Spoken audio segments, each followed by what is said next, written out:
নমস্কার। প্রথমে দেখে নেব আজকের শিরোনাম।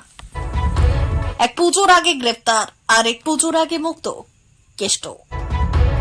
আন্দোলনকে নাটক কেন বললেন দিলীপ ঘোষ? বিজেপি নেতাকে যোগ্য জবাব জুনিয়র ডাক্তারদের। সাংসদরা 4 কোটি দেবেন, বিধায়করা কত কোটি খরচ করবেন, বিরাট নির্দেশ মমতার। রাজ্যে 2 সরকারি আমলার পদত্যাগের বিষয়ে রাজ্যের মুখ্যমন্ত্রীকে তীব্র আক্রমণ করলেন কেন্দ্রীয় উত্তর পূর্বাঞ্চল উন্নয়ন ও শিক্ষা প্রতিমন্ত্রী সুকান্ত মজুমদার।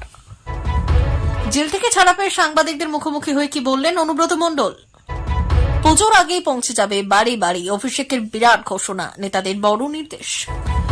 বিএসএফ এর 12 নম্বর ব্যাটালিয়নের মনসা মাতা বিওপির উদ্যোগে স্বচ্ছ ভারত মিশন অভিযান কর্মসূচি পালন। বেশি দিন পালাতে পারবেন না, পদত্যাগ করতে হবে, মুখ্যমন্ত্রীকে খোঁচা। বাস মালিকদের স্বল্প পাল্লার বাস ধর্মঘটের ডাক দেওয়ার পর তড়িঘড়ি আসরে নামল পুলিশ ও পরিবহন দপ্তর।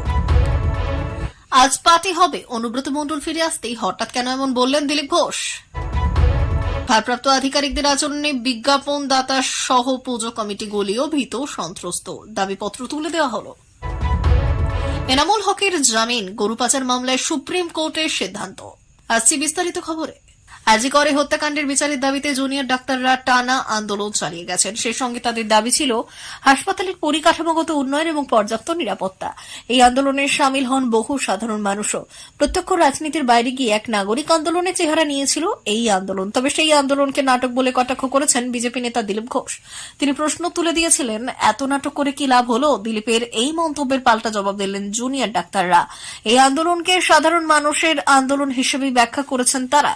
নাম না করে বিজেপি নেতাকে তারা প্রশ্ন করেছেন রাজনীতিক হওয়ার সুবাদ এবং সেই ক্ষমতা বলে দিলীপ কি পদক্ষেপ করেছেন নির্যাতিতার বিচারের জন্য। মঙ্গলবার পূর্ব বর্ধমানে এক কর্মসূচি থেকে দিলীপ প্রশ্ন তোলেন আরজিকর কাণ্ডের প্রতিবাদে আন্দোলনের ভূমিকা নিয়ে, আন্দোলনের সমালোচনা করে এবং তার বক্তব্য, এত নাটক করে কি লাভ হলো? যারা বদলি হলেন তারা উল্টে প্রমোশন পেলেন। মোমবাতি জ্বালিয়ে তালি দিয়ে লাভটা কি হলো? কেন মানুষ 1.5 মাস কষ্ট করলেন? হাসপাতালে যে অব্যবস্থা তার কি কোনো পরিবর্তন হলো? এই প্রশ্ন মানুষের মুখে ঘুরছে।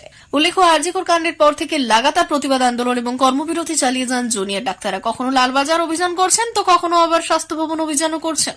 তাদের আন্দোলনের আবহেই কলকাতা পুলিশ কমিশনার স্বাস্থ্য অধিকর্তা এবং শিক্ষা অধিকর্তা পদে ব্যাপক রদবদল এসেছে। হাসপাতালের নিরাপত্তা এবং পরিকাঠামোগত উন্নয়নে একাধিক ইতিবাচক পদক্ষেপ নিয়েছে রাজ্য সরকার। জুনিয়র ডাক্তারদের কথায় যেটুকু কাজ হয়েছে তা এই আন্দোলনের জন্যই হয়েছে। মানুষের আন্দোলনকে নাটক বললে আদতে সাধারণ মানুষকেই অপমান করা হয়। রাজ্যের বন্যা পরিস্থিতি ও ডিভিসি থেকে প্রতিনিধি হিসেবে থাকা রাজ্যের 2 সরকারি আমলার পদত্যাগের বিষয়ে রাজ্যের মুখ্যমন্ত্রীকে তীব্র আক্রমণ করলেন কেন্দ্রীয় উত্তর পূর্বাঞ্চল উন্নয়ন ও শিক্ষা প্রতিমন্ত্রী সুকান্ত মজুমদার। রাজ্যে বন্যা পরিস্থিতি ভয়াবহ, ইতিমধ্যে বিজেপির পক্ষ থেকে দিকে দিকে ত্রাণের ব্যবস্থা গ্রহণ করা হয়েছে। শুধু তাই নয়, 10,000 ত্রিপল পাঠানো হয়েছে বন্যা কবলিত এলাকায়। তবে বন্যা কবলিত এলাকায় মুখ্যমন্ত্রী বারবার গিয়ে কেন্দ্রের বিরুদ্ধে অবাঞ্ছিত মন্তব্য করে গোটা রাজ্যকে আরজিকর কাণ্ড থেকে নজর ঘোরাতে চাইছে। মুখ্যমন্ত্রী চান যে গোটা পশ্চিমবঙ্গের নজর আরজিকর থেকে সরিয়ে বন্যায় ঘুরিয়ে দেওয়া। বন্যা পরিস্থিতি ভয়ঙ্কর, কিন্তু মমতা বন্দ্যোপাধ্যায় চাইছেন সংবাদের শিরোনামে টিকে থাকতে।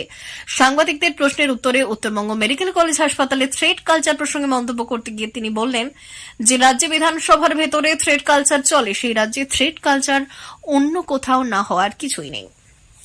গত বছর পর্যন্ত পুজোর আগে অভিষেকের উপহার কর্মসূচি অনুষ্ঠিত হতো ডায়মন্ড হারবার লোকসভা 7টি বিধানসভা কেন্দ্রে।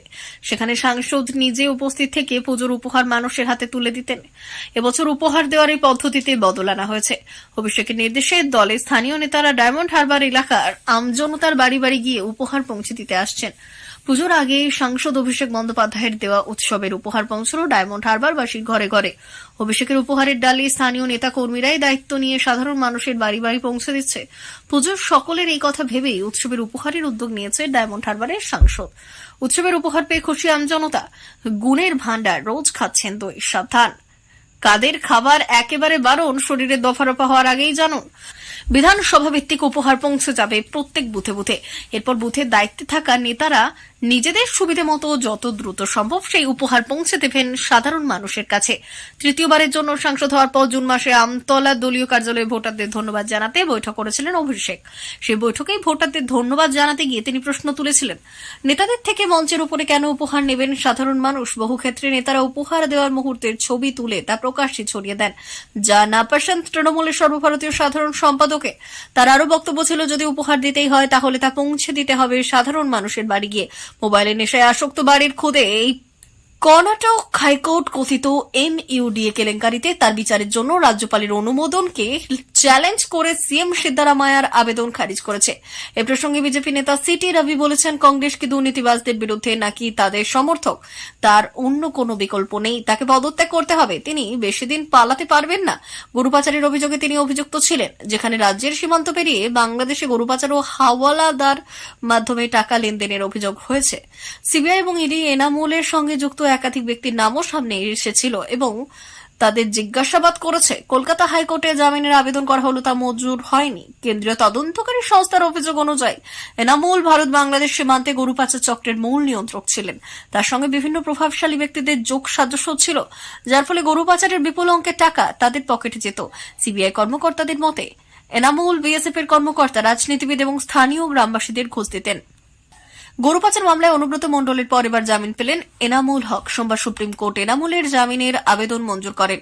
বিচারপতি অরবিন্দ কুমার ও বিচারপতি এম সুন্দ্রেশের বেঞ্চ এবং জামিন প্রদান করেছেন।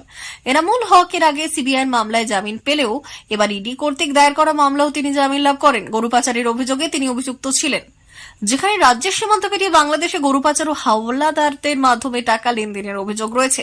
সিবিআই ও ইডি এনামুলের সঙ্গে যুক্ত একাধিক ব্যক্তির নামও সামনে এনেছিলেন এবং তাদের জিজ্ঞাসাবাদ করেছে। কলকাতা হাইকোর্টে জামিনের আবেদন করা হলেও তা মঞ্জুর হয়নি।